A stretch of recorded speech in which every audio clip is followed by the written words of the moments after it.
Hello everyone, welcome back to lecture number 21 of PHP and MySQL. Today I am going to show you how to display the records from our MySQL table. So before we begin, let's have a quick look about the variables that I have used in this program. First one is server name. Now everybody knows that it is localhost.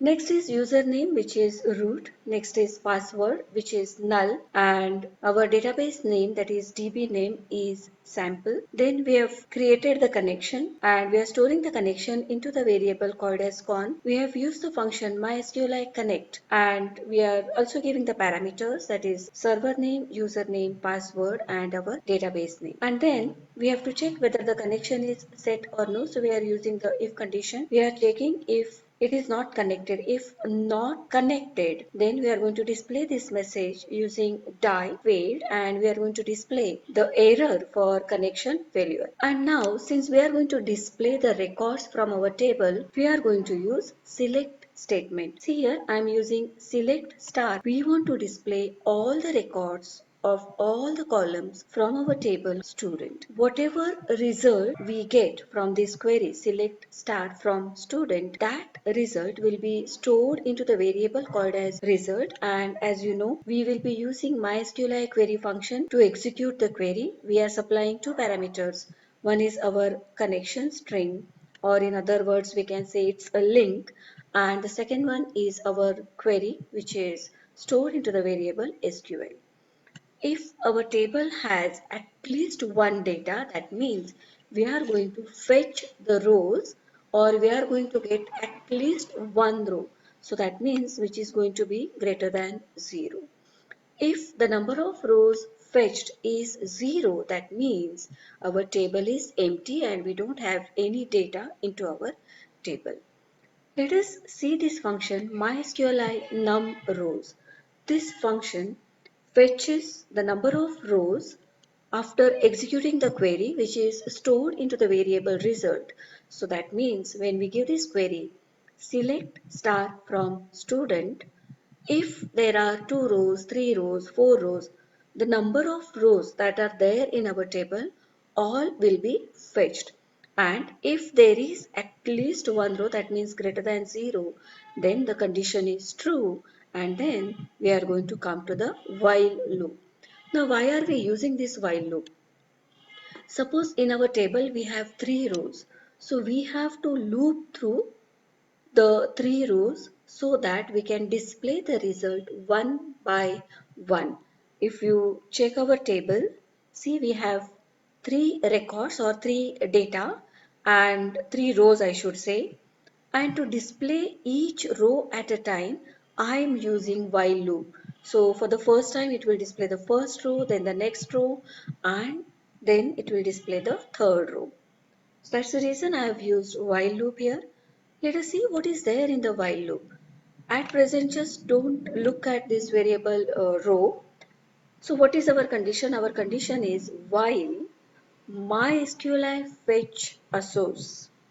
Now, what is this function? This particular function will fetch the row using this query, which is stored in the result, and that row or those rows will be stored into an associative array, and this is the function we use for that. So it's very easy for you to guess that row, this dollar row, is an associative array where we are storing the number of rows which have been selected to display the result using select star statement. So as long as there are rows in our table to be displayed, this while loop is going to be executed.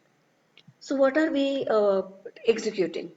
In our table, first we should understand what are the different columns that we have mentioned, and then we are using the same column. If you see, I have used echo statement, and this is for bold. I am making it bold. So I am displaying this roll number for the user, and then the actual roll number data which is there in our table student are fetched using this associative array dollar row.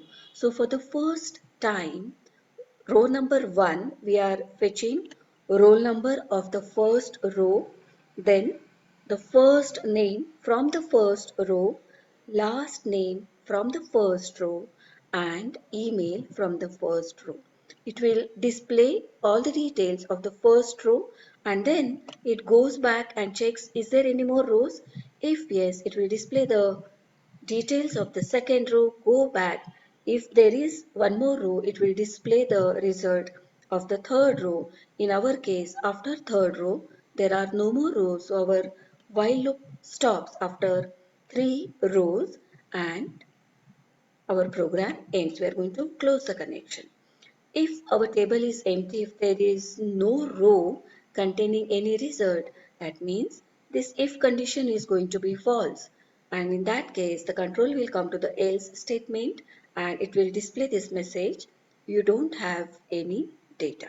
Let's execute the program and you see, this is not the proper way to display the records. Actually, to be very formal or to be very professional, you can make use of the table so that you can display the records in a tabular format. I'm just using echo statement. So if you see, this is the first row, roll number, first name, last name, and the email of the first row is displayed. Then again, roll number, first name, last name, and email of the second row, and roll number, first name, last name, and email of the third row, since we have only 3 rows in our table. So these 3 rows, we are displaying the details in this particular format. Suppose you don't want to display all the records from the table, but instead you want to display some particular columns. For example, we want to display, say, only the first name and the last name from our table. Then instead of using select star, we can actually give the name of our columns. So I will give first name, comma, last name. When you are giving such a select statement where you are specifying the particular columns from your table, then make sure that you echo the same columns and not all other columns from your table. That's all for the day. Thank you.